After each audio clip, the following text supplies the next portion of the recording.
watching a lot of The Great British Bake Off lately, as you do when you've already seen it 12 times, which of course means I'm in the mood to bake. I've actually been a little stagnant in my baking explorations lately, mostly because I've been very focused on other things like embroidery and sewing and trying to make a paycheck. But for Christmas, I gifted myself with a Madeleine pan because I've always wanted one and I've always wanted to learn how to make Madeleines. And it's now May and I haven't used it. So I thought, why not go back to that, good old structure that I used a while ago to get myself back into cooking and try a whole week of making Madeleines. What better way to learn how to make them, to try out a bunch of different kinds, different styles, different flavors, different decorations, and by the end of it, I should be a master, right? Let's do some research. Y'all, no one agrees on how to make Madeleines. No one. My whole plan here was to make basic vanilla Madeleines once at the very beginning and then get really creative with the flavors for the next 4 to 7 days. And I still really want to do that, but I feel like I can't get creative until I figure out how to make the basic original Madeleine, and no one will tell me. I only have one cookbook that actually has a Madeleine recipe in it. Surprisingly, I thought I would have more. And my first thought was to just make the one in this book. After all, it is French Pastry 101. Ooh la la. But thanks to watching The Great British Bake Off, I recalled from when they made Madeleines that there was a lot of talk about needing to chill your pans and a lot of different opinions on how much you should chill your dough. So I thought I'll just do some research online, see what else I can find, see if the opinion is chill or no chill. The problem is, the more that I researched, the more that I realized that not only does no one agree on how long or whether you should chill the pans or chill the dough, there's also a million other things that they don't agree on. So of course, I have to try them all. Aww, there's a hummingbird drinking out of my sage flowers. I've actually been wanting to do something like this for a long time, like compare different recipes or baking methods or types of ingredients, brands of ingredients, and see which one is best or which one I just like the most. But I've been avoiding doing it because 1, it takes a lot of time, and 2, it creates a lot of food which then has to be eaten because I can't stand wasting food. But I think I can safely pass on pretty much everything I bake right now to Matt to take to work where it will be eaten. And if I make a video about it, I don't mind the time commitment. It's all psychological. So it's happening! I'm doing it with Madeleines right now. 'Twas not what I expected to do in this video. I have 10 different Madeleine recipes. Yes, 10, and not a single one is the same as another. They all are fairly similar on the list of ingredients, but when it comes to the method of putting those ingredients together, and then of course that massive question of to chill or not to chill, not to mention baking times and temperatures, they are all completely different. So I'm going to get scientific today, and probably tomorrow and the next day. I'm going to bake all 10 of these, and we'll find out which one is the best, or at least which one I like the best. It's a good old compare and contrast. I've typed up the recipes in a sort of me-specific shorthand just to keep the clutter out of the way, and because I don't want to be making huge amounts of these, I mean, it's gonna be a huge amount in the end, I'm halving any recipe that made more than 16, which is how many my pan holds at once. I went ahead and typed out the halved version of the ingredients too, so I don't forget and mess anything up. Here are the 10 recipes that I will be trying. First up, French Pastry 101, which is the cookbook that I had on hand already. Then NYT Cooking, The Kitchen, or The Kitchen, Julia Child's recipe, Mary Berry's recipe, Martha Stewart's recipe, Sally's Baking Addiction, Preppy Kitchen, Sugar Spun Run, and Baker by Nature. First, I arranged the recipes into those that needed to chill overnight, which has 4 options, those that need to chill for only 1 to 2 hours, which there are 3 options for, and those with no chill at all, the remaining 3. From there, I had to come up with a very precise schedule to get them all made, chilled, and baked over the next 48 hours. I enjoyed that scheduling challenge far more than I care to say. And thus began day 1 of Madeleine fever, in which I made 4 batters and baked 2. I started by melting the butter for all 4 of the recipes, since it was supposed to be cool by the time of use. 2 got regular melting, and the other 2 suggested browning. I also pre-zested lemon for 3 and an orange for the NYT recipe, which is the only one to put that as a requirement instead of lemon. The first recipe up was Preppy Kitchen, which was fairly standard. Butter the pan, whisk the dry ingredients, beat the egg and sugar to ribbon stage, add the zest and vanilla, fold in the dry ingredients, fold in the butter, and then chill for an hour along with the buttered pan.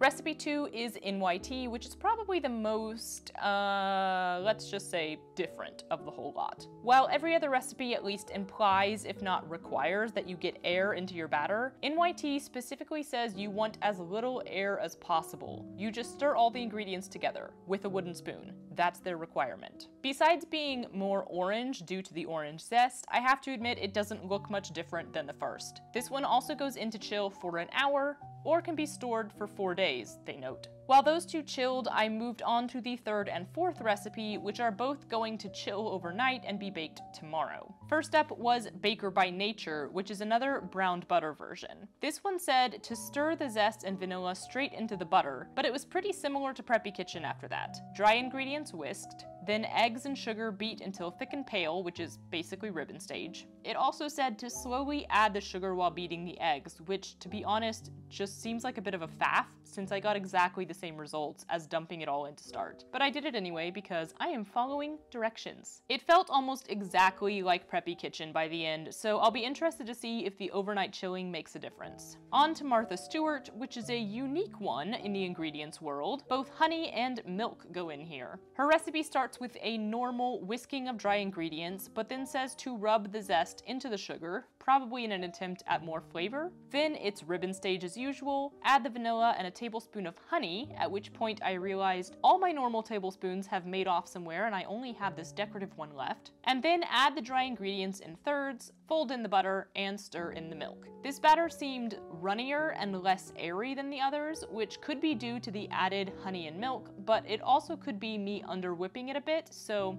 we shall see. This is also the only one that said to cover the batter on the surface, which just seems like it'll be messy tomorrow when I have to take it off. All 4 batters complete and crowded into the fridge, it was now precisely time to start baking the first one. Back to Preppy Kitchen. Another small area where all the recipes agreed was the general amount you should put in each indentation? Sure. 1 tablespoon. The batter was really thick and sticky, so spooning it in was a little messy and it didn't form like nice balls of dough or anything. The recipe was estimated to make 10 and I got 12 out of it, so I might have made them too small. They went in for 8 minutes at 350 degrees.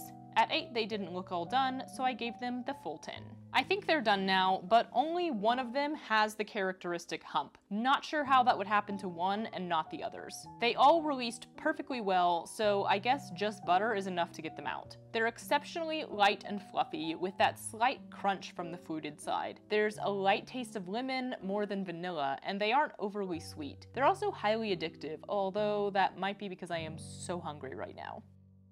As soon as the pan had cooled, I cleaned it and started again for the NYT version, this time buttering and flouring the pan as instructed. These fancy pansies also said to pipe the batter in with a number 5 tip. No idea what that is, so I just cut the end of my piping bag at what seemed like a decent size. And y'all, piping bags are the bane of my existence. They seem to always involve a mess, and they always leave behind so much unused product, though I must admit, this was probably my neatest piping bag experience ever. This recipe was estimated to make 12 to 15 madeleines though, and I filled 16 with only half the dough, so I think my idea of a tablespoon is much smaller than it should be. I just went back and kept adding more until I ran out of batter, so I don't know how big these will turn out, but maybe that answers the smallish and no hump problem on the Preppy Kitchen ones. These went in for 7 minutes at 400 degrees, and I ended up giving them 9 total. And they all have humps. So this is making me think that I just didn't put enough batter in each of the molds for the Preppy Kitchen ones. They again came out super well, technically even better than the Only Butter ones. but I don't love the sort of floury look some of them have on the outside. I suppose it wouldn't matter if you were going to glaze or ice them or anything.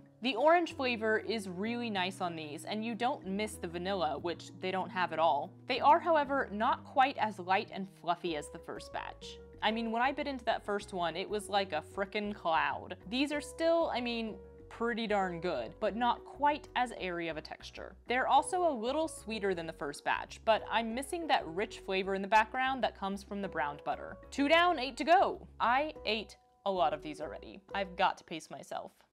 Day 2 began with, what else? Coffee and Madeleines. I'm not tired of them yet. Off to the races, I again browned, melted, zested, and, a new addition today, juiced before getting the next 4 recipes out. First up was Sally's Baking Addiction, which is the only recipe that specifically mentioned not over chilling the batter. 30 to 60 minutes only, she says, as any more could make the butter turn back into a solid, which I guess is exactly what's happening on the 2 batters that have been in the fridge all night. Other than that, her recipe wasn't too different, with the only weird part being that you're supposed to stir 1/4 of the cup of the batter into the butter and then add the rest, which made a very odd consistency at first, but didn't seem to affect the final batter. With that one in the fridge, my goal is now to make and bake Julia Child's recipe before having to bake Sally's. And this is an odd one. She says to pre-whisk your egg, then mix about half of it into the flour and sugar. And y'all, that's not much liquid. The recipe says until it forms a thick paste, but like, I eventually just started squashing it with my hands and I had a ball in the end, not really a paste. That rests as is for 10 minutes, and then you just beat in the rest of the ingredients.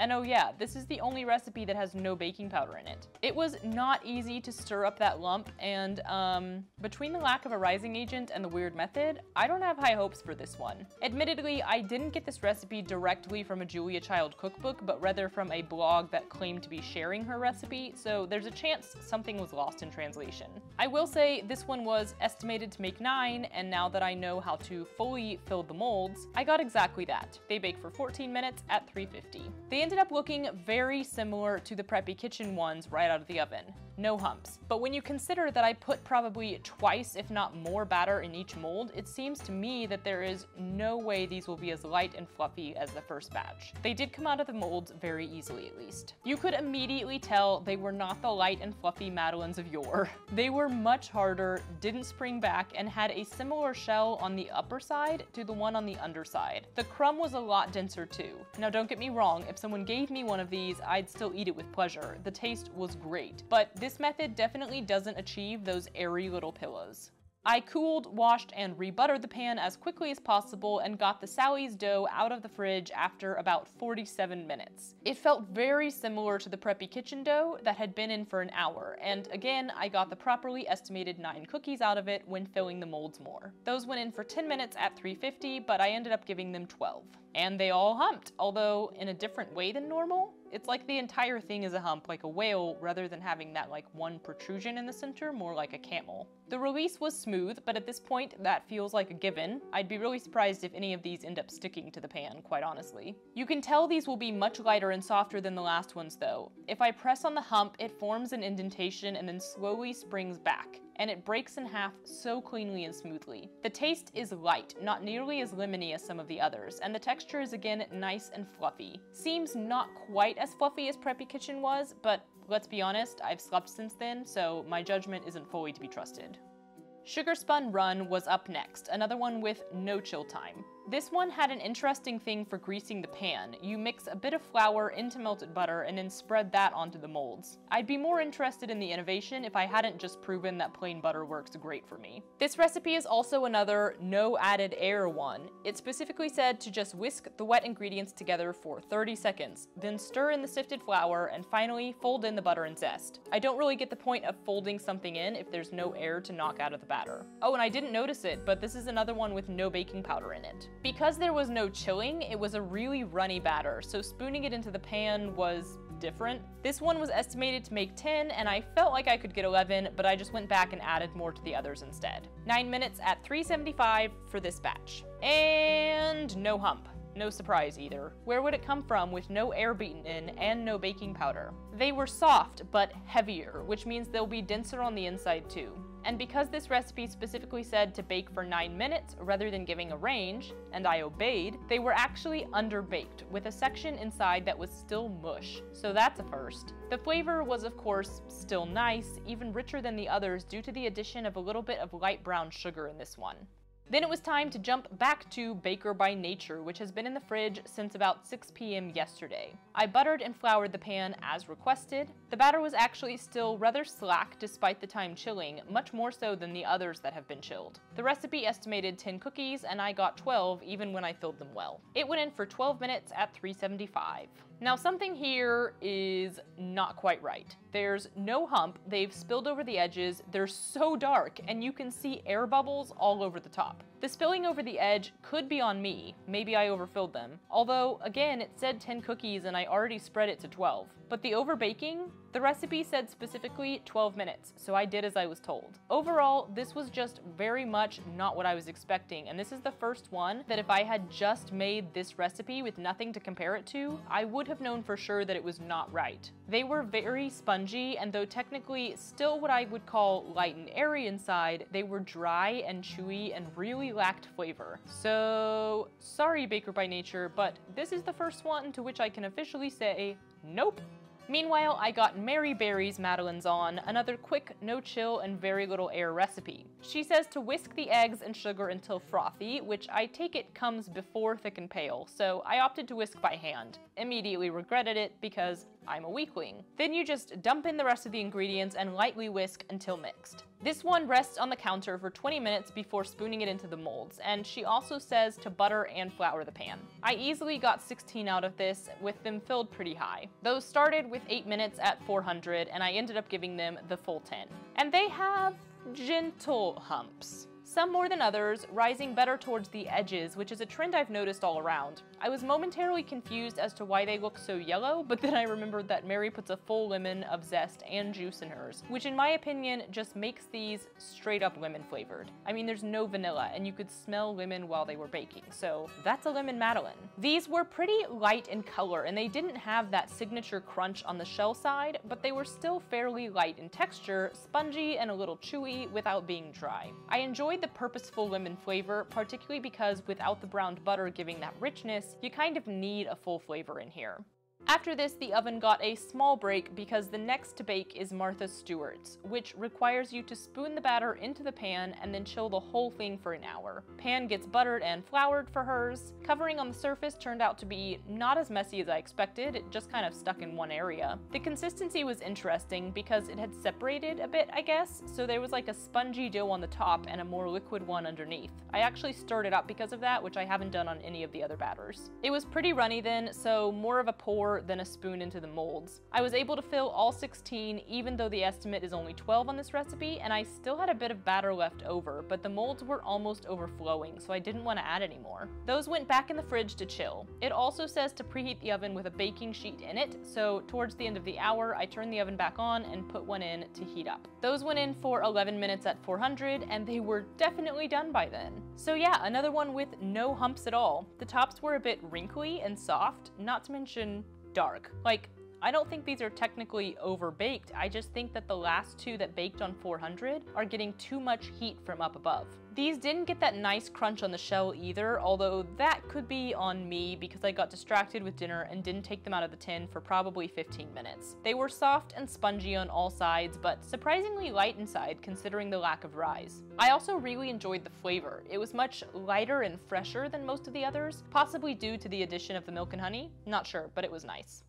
That was all the baking for today, but I still had the final two batters to make so they could chill overnight. This counter is getting quite full. Last up were French Pastry 101 and the kitchen. Melted butter and brown butter, respectively. The book recipe is also the only one, I think, I'm getting a little mixed up at this point, that didn't have any citrus zest in it, so I'm thinking it won't be that flavorful. I mean, it did call for half a vanilla bean, but there's no way I'm paying for that, so extract it is. Otherwise, it wasn't too different. Beat to a froth, not to ribbon stage. Fold in the dry ingredients, fold in the milk. This is another recipe with milk, and then the butter. That one goes in the fridge overnight and on to the kitchen, which oddly says to whisk together the flour and sugar, then whisk all the other ingredients separately, mix the two, and stir in the butter. Oh, and I said at the beginning that pretty much all of these have baking powder, but turns out I was totally wrong. This is the third one, I think, that doesn't include a raising agent. Looks the same in the end, so into the fridge and I can finally clean up the kitchen.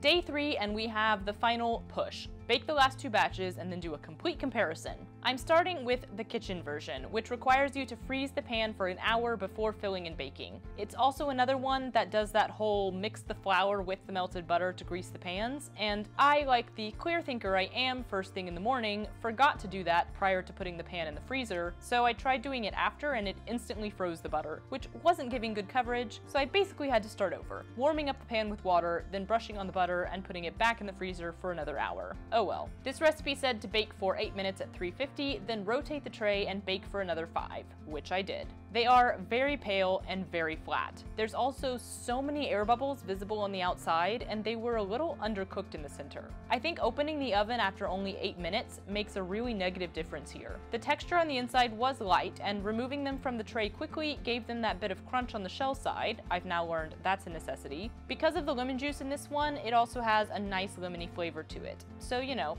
a pleasant cookie, but not exactly a proper one. Now the last ones to cook were from my recipe book, French Pastry 101. These are a butter and flour the pan, pipe or spoon it in, I'll spoon thank you, and then an additional instruction, tap the tray on the counter to get the air bubbles out. I forgot to do that. They then bake at 500 degrees, that's right, 500, for 3 minutes before turning it down to 425 for the remaining 7. And we have humps. Although in my fairly well informed by this point opinion, these are overbaked. Because of that, they ended up being kind of crispy on both sides rather than just the shell side, but the crumb inside was still really light and enjoyable. Also, this being the only one without any citrus in it at all, it tasted very eggy? I have not tasted eggs on any of the other ones. It's a flavor I actually quite enjoyed, but also completely unique to this version.